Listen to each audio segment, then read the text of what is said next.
Hey, beautiful soul. You're listening to the Rising into Mindful Motherhood podcast, your weekly dose of fertility wisdom. I'm your host, Dr. Katie Wood.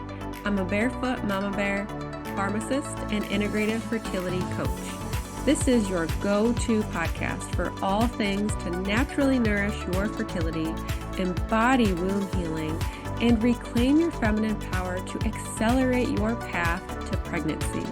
My expert guests and I will be having intentional conversations to discuss the many facets of a thriving, fertile foundation, natural wellness, and how we grow and transform as women on our journey to motherhood. So let's dive in, shall we?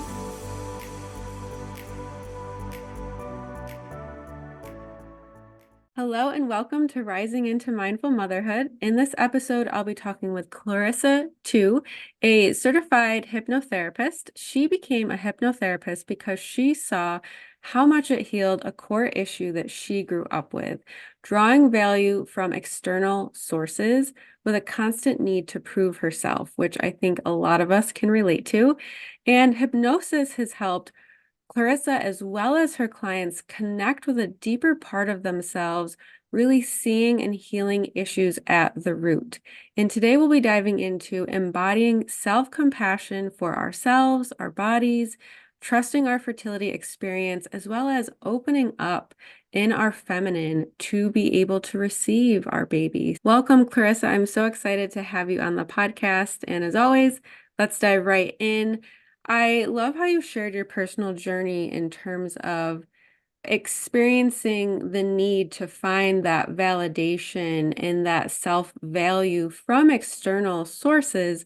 And I find that that is actually very common with women who are wanting to have a baby, but it's not happening on the timeline that they expected. So I have actually had women share with me, I cannot feel joy, feel fulfilled, or like I have a purpose in life until I have a baby. So if there's anything that you want to share from your personal experience and how that really shifted for you with hypnosis. Yeah, so through hypnosis, which is this beautiful, non-ordinary state of consciousness that you can relate to meditation, but you're able to go into this softer state of consciousness in which you can just be.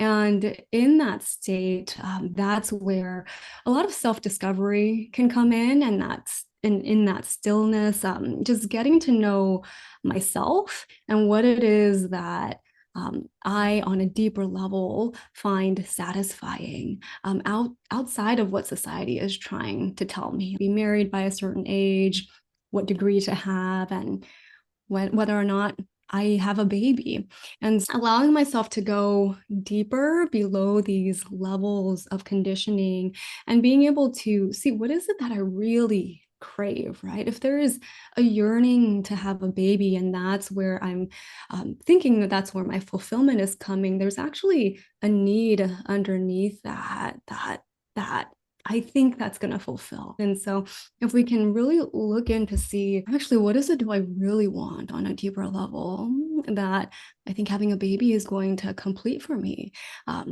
Really finding the root cause in that way. And for myself, it was really this self-love. Like I just wanted on a deep level to learn how to give myself that love that I didn't feel like I was getting unless I had all these external metrics of success like ticked off. And it's interesting because the childhood work that I did when I was in hypnosis, engaging with my inner child, that always feel like I had to go out and achieve different things, baby included. I mean, I myself always also thought that I'm going to have a baby by a certain age, and things didn't necessarily turn out that way. But being able to settle into what was I really looking for, and it was that self-love and fulfillment there. Yeah, I think you described that so beautifully. Just going deeper at that feeling, essentially, that you want to have. What is the driver underneath? And that can be different for so many people, depending on how you're parents raised you, the type of love that you received, the things that you maybe perceived as needing to do to receive love, right? I know that that Absolutely. can be a really big one Mm, in terms of being like that overachiever yeah. because you wanted to feel acknowledged and make your parents proud or whatever it may have been. Would you say that that shift happened for you with one session, or was it multiple that really snowballed upon each other?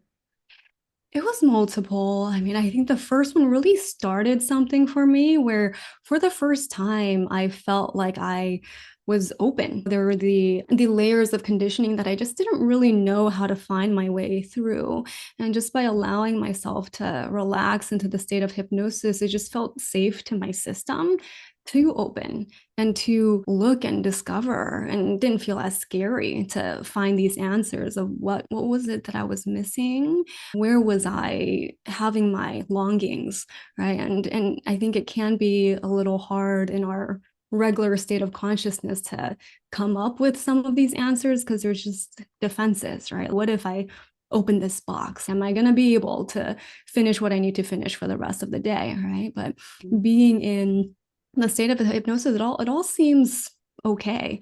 And so after that first session, I was able to just crack open a little bit and see and feel what was underneath there. And I think in the following sessions is when I was able to get even deeper, find out how I can complete what I noticed that was missing. The compounding sessions was really beneficial, but I do think I was also just so moved by the first one that I was just astounded and really wanted to learn more about hypnosis. Mm-hmm. Mhm. Yeah, what I'm like seeing in my mind is I feel like a lot of us, more so than others, can have this armor around Mhm. us, right? Our ego wants Yeah. to keep us safe and protected, especially in the familiar. Yes. So I can see how after that first session, your body was just like, okay, Mhm. this isn't so Absolutely. bad, right? It felt safer, which is so important, I would imagine, to be able to receive from this type of work. And I think it can be really common to have like some skepticism and maybe fear. So if you have any thoughts or tips for people who are like, hey, I would love to be able to get to the root of this, but that scares the heck out of me.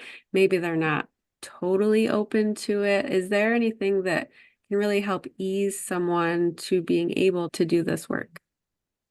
Yeah, I would actually say to just show up to the work and to release perfectionism about what it's supposed to look like. And even if like we play a meditation recording and try to get into the state and like our mind is bouncing around or it's hard for us to settle in, even if we get 10% of that, right? That's still something, and to reward yourself for it. It's like going to the gym. Sometimes you show up to it and you're just like, I don't know if anything's happening. And then eventually you'll start seeing the results. Similar thing with going into these meditative hypnotic states where the more familiar your mind becomes with the process, the safer it's going to feel with it. So just start small and get your mind into a place where it can start to predict, okay, this is what it's going to be like, and make it routine. And eventually you'll see that it's going to soften and it'll get easier once it knows that this is a safe state to be in. Hmm. Yeah, I love that Mhm. you brought up perfectionism because I think that Mhm. that can be another thing that we carry with us. And I don't think I've never done like a hypnotherapy session, but I can imagine how maybe even a little bit now, but definitely in the past, like if I were to do it, my mind would want to do it, quote unquote, right. Yeah. Like I Mhm. don't want to do this wrong. So I can see Mhm. how that could be difficult for someone and just getting in that space of there's no right, no wrong, just Mhm. allowing it to be and then like unveil as it's going, really, so to say. Yeah. So one other thing that you and I were talking about before we hit record was the masculine energy and the feminine energy, right? We all carry both. It's not gender specific. And I think really going back towards this overachieving energy, perfectionism energy, is really being heavily reliant in the masculine energy. And I don't know if you're familiar with my story, but I struggled to get pregnant myself. And I was very much in my masculine, right? Did great in school. I'm a pharmacist. I went through college basically go, go, go, do, check off this box, all the things.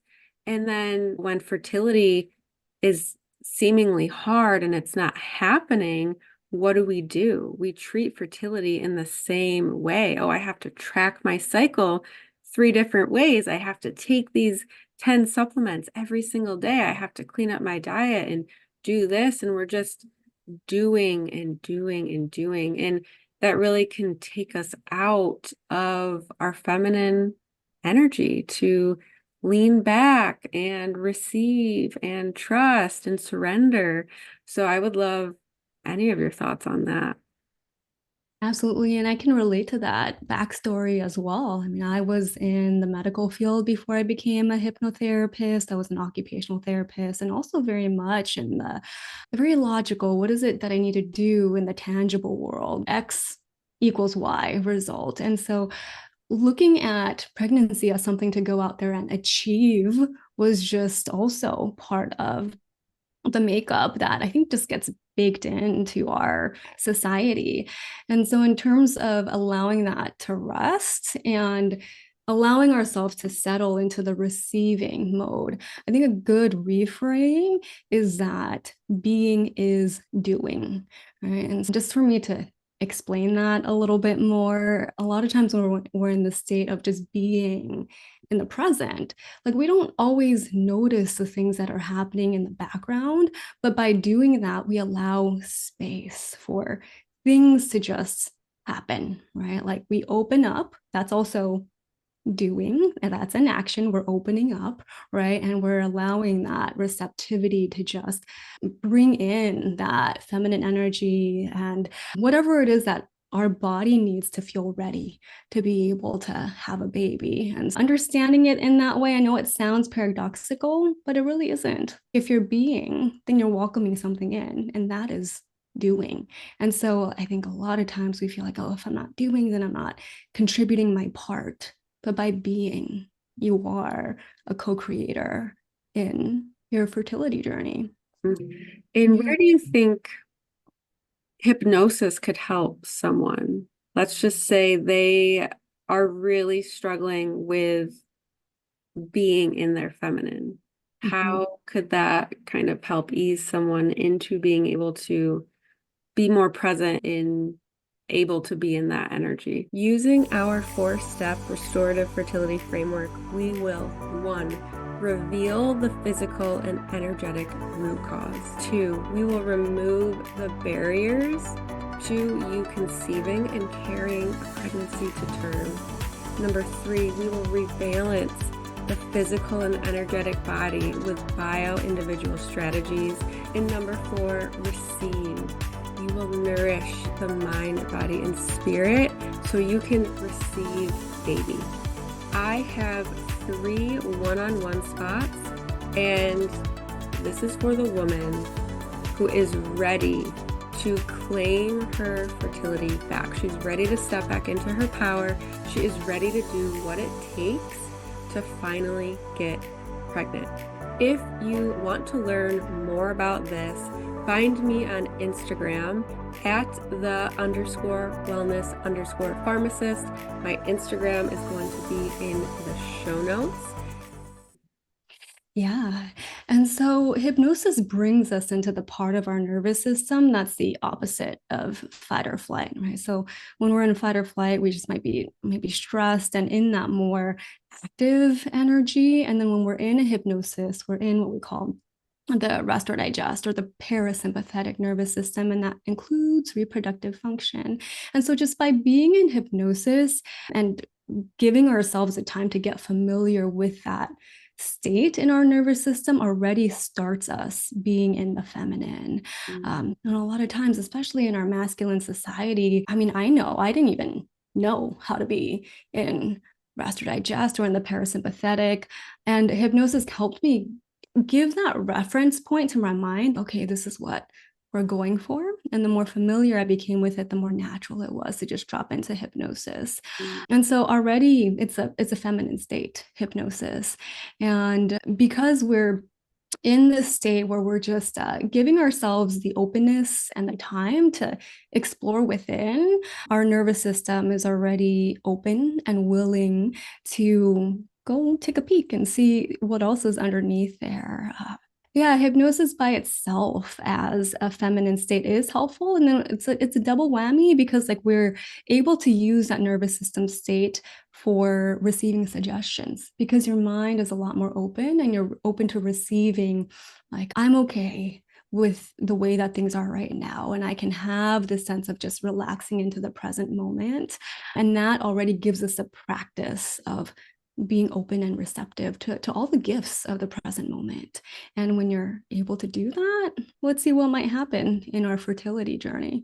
I love that. I've never heard hypnosis being explained as like a feminine state, but Mm. it really is. I think that that's a really cool idea of looking at it. And I've never necessarily thought about it myself, but I love that you say that. I think that it's just a really nice, beautiful representation of the practice, really. So, have you worked with anyone in the fertility space or anyone who is wanting to get pregnant? Do you have any stories that you could share? I do. Yes, I have worked with clients and some of them going through IVF, some of them not yet in that process and hoping to conceive naturally and it just hasn't happened yet. And I typically start with just gaining access to resourceful states, right? And when we go into the hypnotic state, getting them really familiar with the place that their mind is bringing them to, perhaps if it resonates with any guides or like wise and loving presences that want to join them there and giving them a lot of immediate access to that state and to places and people that help them feel supported so that they can lean in to the state of hypnosis and just overall practice receiving because now that they feel like they are cared for, right, they don't have to be the one doing everything and holding it all together all the time. Then they're able to from there start developing in the hypnosis journey. Like maybe what is the message that I'm receiving here about how to move forward? And for some people, it can be very simple, just rest. And that can make a really big difference in the energy that they bring into their whole fertility journey, making sure that they have these moments to rest and start out with access to resources. That way they can soften. And then what is a way in which they can move forward differently? And it could be an action item, it could just be a different energy that they embody as they go through their journey. And from there, depending on the client, sometimes we discover, oh, there is a healing that like a child self of me could really benefit from in order to help this just sink in even deeper. Or maybe there is a future self that I can connect with who's able to really embody this sense of presence, flow, and maybe I can connect with her. And bringing together these different versions of ourselves to holistically all be on the same team so that we're moving forward together. We're not really doing this alone.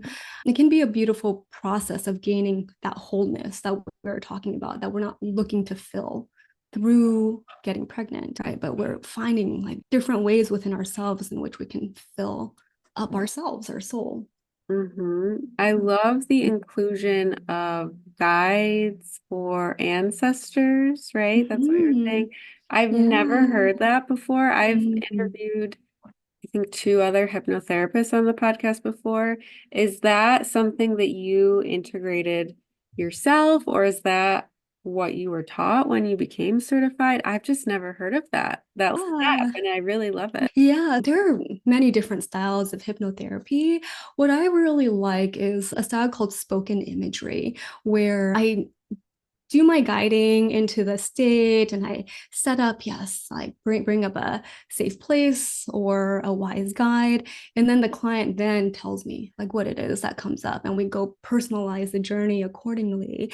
And so I was taught this through an extracurricular certification through my core hypnosis, I guess, my program, right? And I had a taste of it in the program, and I thought it was just really beautiful to have this feminine way of approaching hypnosis, actually, where you ask a question, you see what comes up, right? Just allowing the unfolding of it and moving forward with that flow, right? And there are other types of hypnosis where it's much more what we call direct style, right? The hypnotist speaks the entire time, and the client is in a hyper suggestible state. So receiving all these positive suggestions about, yes, maybe we can anchor into a feeling of well-being or hope or presence. But I have found that for me personally, I love the style where you can call in different resources. It's their personal guide, or it's whoever comes up here to show them the way. And I think it also just helps clients relax more into the feminine, because that makes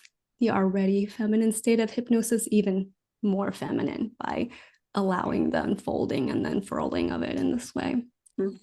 Yeah. And I think just thinking of the maternal lineage as well. So if any of them were to really step in to help guide them, because I do Yeah. think that the fertility season is a beautiful time to heal, right? Generational traumas that are maybe even a part of this blocking or conception, so to say, and to be able to bring them into this experience, I think is really, really beautiful, because I feel that you can heal it for yourself, past generations, and future generations as well. So I am in love with this piece that you include. I Mhm. really am. Oh, thank you. Yes, I've really loved, and clients have had the experience too of seeing somebody in their maternal line, like a grandma or their mom, and really them being supportive presences for the client as well, because we are an iteration of our ancestors, and the ancestors are supportive of us doing the work to help break these generational cycles. And so whatever wisdom or reminders they can bring to us, because yes, we inherit wounds, certainly, but we also inherit gifts. And that contact with the ancestors can be really enriching for the client and help them move forward with just more of the sense of, I got this, I got people behind me, and I'm also helping them as well. This two-way exchange between the two can really strengthen that relationship between client and lineage. And then in return, it helps strengthen that connection with progeny as well, like the next generation.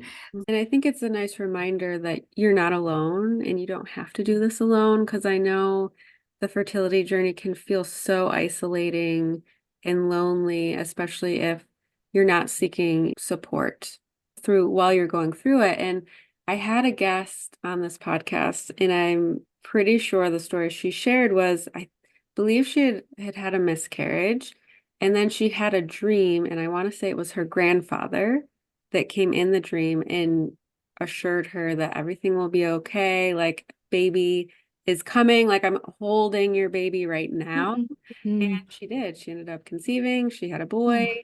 And Mm-hmm. so, yeah, I think it just goes to show how important those messages and reassuring they can be when they're allowed to come through. Absolutely. I think what is beautiful about hypnosis is that it gives you access to your subconscious, right? And in your subconscious, there are certainly, yes, there are patterns that we're trying to get underneath, but there's also resources, right? There's a connection to intuition, right? I mean, that's part of the subconscious as well. The subconscious is just, it's just what we can consider different from the conscious mind, in that the conscious mind is logical and the subconscious is not logical. But also in the subconscious, what's not logical is intuition, gut feeling, connection with our ancestors, this felt sense of they've got my back and they're here every step of the way. And so giving that access to the clients, to their subconscious, a lot of times that lets out into their conscious reality some kind of wisdom that they really resonate well with. And it's not until they are in that conscious state where maybe it's a mantra, or like just the right sentence or just the right encouragement, and they'll feel like, oh, that is what I needed to hear. And then they can move forward in that way. And that way they realize that they have the answers within themselves. They have access to everything within themselves. They don't need to go seeking outside in the external world for it. 100%. I love that. Mhm. So with that said, I know you have a freebie for the audience if you'd want to share a little bit about that. Yeah, so the freebie is a short sample hypnosis, about 5 minutes long, and it is a great introduction to what a journey might look like in hypnosis, where I take the clients into their place, and it is their very own specialized place, and then we call on a wise and loving presence to appear, and then we can see what type of wisdom we gain from this, and truly in thinking about this, yes, some people perceive the wise and loving presence as someone that's not themselves, right? It's a metaphor for something within themselves that really does know the answer or know the best way to move forward. And so being able to tap into the wise guide is really them tapping into the wisdom within themselves. And so it helps them with tapping into all the resources within. So that's what they Beautiful. can look forward to. Awesome. So the link for that will be in the show notes, and let everyone know where they can find you, connect with you, and learn more. Yes, so you can connect with me on my website. There is a link for booking a free discovery call. And then you can also email me if that's more comfortable to you. It's clarissatutherapy@gmail.com. You could send a message through my website as well. And you can connect with me on Instagram too. It's Clarissa_TU. So just first and last name underscore in between for my Instagram handle. Awesome. Well, thank you so much for this beautiful conversation. I know it's really going to resonate with some of the listeners, and definitely go grab that free hypnosis because it sounds amazing. Thank you so much. Thank you so much for tuning in to the Rising into Mindful Motherhood podcast. If this episode resonated with you or gave you an aha moment, stop what you're doing right now and write a review. This simple act of kindness helps me get this podcast out to connect with as many women as I possibly can. I also have a special offer. If you send me a screenshot of your review, I will take $250 off one of my premium coaching containers. Let me know what resonated with you the most and why. So connect with me in my free Facebook community or tag me on Instagram. You'll find both listed below. Thanks again from the bottom of my heart for tuning in to this episode, and I'll see you next time.